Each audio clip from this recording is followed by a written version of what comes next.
everyone. For the start of the year, Sciences Po TV and RCB had the chance to interview Kamissa Camara on the campus of Reims. Former Minister of Foreign Affairs and Chief of Staff to the President of the Republic of Mali, she agreed to talk to us about her experience. Okay, so hello, Professor. Thank you so much for being with us today. Can you introduce yourself, please, for us to know you? Okay. So good morning, everyone, and thank you so much for having me for this interview. My name is Kamissa Camara. I am currently a professor of practice in international diplomacy at the University of Michigan. In a very recent past, I served in the government of Mali, first as foreign minister, and then as chief of staff to the president until September 2020. And before that, I worked for about 15 years in Washington, D.C. for various international organizations with a focus on Africa. And I am currently finalizing a PhD in political science at the University of Oxford. Thank you. So, as you can see, you have had multiple experiences. So we wondered, what are you the proudest of in your career, and what was the most challenging thing that you have accomplished? This is both a simple and a complicated question. I think that I am definitely proud of the fact that I was able to serve my country, or rather one of my countries, at such a high level in government. It was a challenging experience because of the domestic context, but also the international one. And I now sort of impart my knowledge as a professor, and I think that is an accomplishment in itself, because I can see in real time how I affect and impact young minds and how they view the world and how they project themselves in the world. And to your second question, what is the most, or what has been the most challenging? I think just being your authentic self on an everyday basis is very challenging. I grew up in an era where social media just did not exist, and I feel like it was just easier to craft your own path. And now I feel like you just have so much influence and so many narratives that compete with the ones that you cultivate for yourself, that it's just very difficult to be your authentic self. And it's just that challenge that I deal with on an everyday basis, and I think that even you as a student will have to face this challenge and are probably already facing it already. Thank you. Well, it's very inspiring.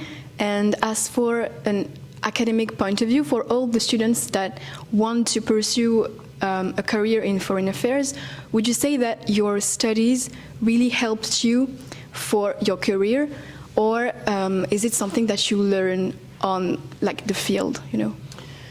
That's an excellent question. I think, first of all, I think I just had even my academic sort of parcours, as we would say in French, is very eclectic.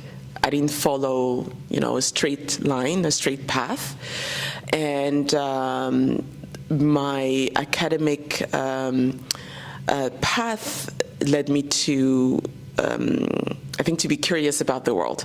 I don't think that it actually trained me to become a diplomat or to do anything of what I'm doing currently.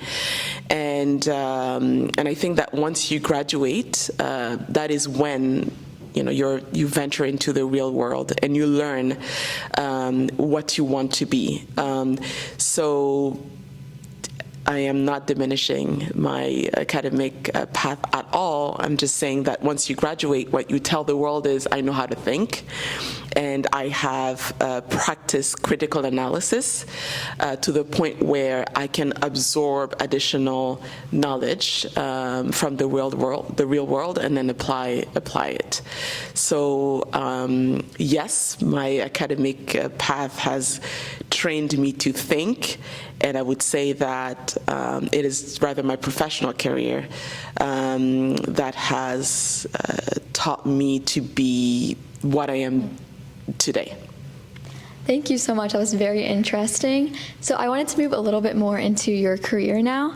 So in 2018, you became Mali's first female foreign minister.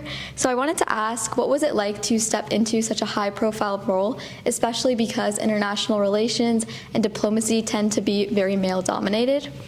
So I was the youngest foreign minister of Mali, but the second women foreign minister. And as soon as I was appointed, I actually went and visited the first appointed female foreign minister of Mali.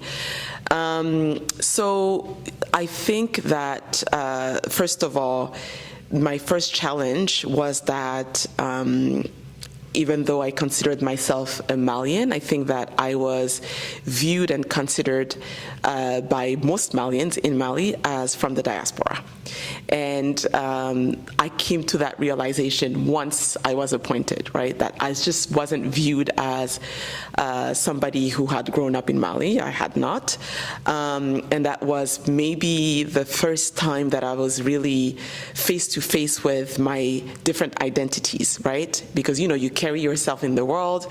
I am from Grenoble, I grew up in the Alps, and I am French, but I'm also Malian. And I don't think that at any point in time up until then, I sat down and thought, well, who am I in the world? No, I'm just who I am, right?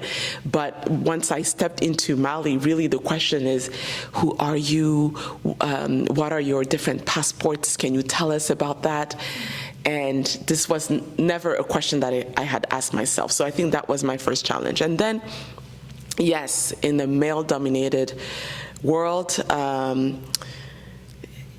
you know, you're just perceived differently, and you either face it and shoulder it and then embody the position, or you let yourself sink, right? And I think my biggest strength at the time was that I had been appointed by the president, he had faith in me, and that was really my compass. But yeah, it was a challenge, and I'm not sugarcoating it. Thank you. So do you have any advice for other female students who want to go into diplomacy or international relations to like delve into that world? Yeah, so the first advice that I have for them is that no path is linear. And to me, I'm suspicious of linear paths, okay? Because I feel like you know, you have to sort of think outside the box. You have to be curious. You have to sort of venture, and that is what is going to cultivate you professionally. And then the second is, you know, as Nike would say, just do it. There is nothing that should prevent you from pursuing what you'd like to do. If you have to go and take a test to get into the diplomatic corps, do it. If there are other ways, also pursue them. But there are always multiple paths to where you want to go. There's never only one path, whatever people say. Thank you. And so your time in government coincided with some political instability in Mali as well. So I wanted to ask, like, how did you approach navigating that, especially the challenge of representing Mali on the global stage while also having to advocate for change within your own government itself? That's a loaded question. So first of all, the political instability. So when it actually started, at least when it started becoming visible, I was then chief of staff to the president. Our nights were very short, and you know, once you're in the role, I think that you almost do not have time to think and reflect about what you're doing, right? And it's just the urgency of the situation. You do what you think is good. Sometimes you have to think quickly, and you also have to trust your intuition. And that was something that I think, you know, I did do. Again, it was very challenging because there were many moving pieces. And then, you know, working side by side with the president, that's when you realize how heavy the position is and the responsibility. And then your second question, sorry. You said how was it to also defend Mali on the international stage? Look, there are so many forums that are available for you to sort of showcase your country. Mali was in a very particular disposition at the time because we had many international partners. In Mali, we sort of had to cater to all of their agendas, but also put forward Mali's agenda. That was a challenge. It's just, that was our reality. There's no clear explanation as to how that happened, but you just have to step in the role. Physically, it's exhausting. Mentally, it is too. When I was in government, I was pregnant and gave birth and came back 3 weeks later. It's just your life does not stop because you're in government, right? And that's just, part of being human. Thank you very much. To continue about the question about international stage, I would like to go on the issue of sovereignty. Would you say that today Mali is a fully sovereign state? I mean, regarding former colonizer France and also new partners such as Russia, China. So Mali has been a sovereign country since 1960, when Mali gained independence from France. I know that this question of sovereignty comes back often, especially because the military leaders of Mali, but also of neighboring country, Burkina Faso and Niger, do bring up this question of sovereignty often. And I think this is it is brought up in a way that is way too simplistic. I think that when you have such a close relationship with a country like France, and I am the embodiment of that close relationship, you have shared histories, you have a shared heritage, you have a shared legacy that you should not negate. Yes, as a country, you have to put your interests forward, and Mali has been doing that.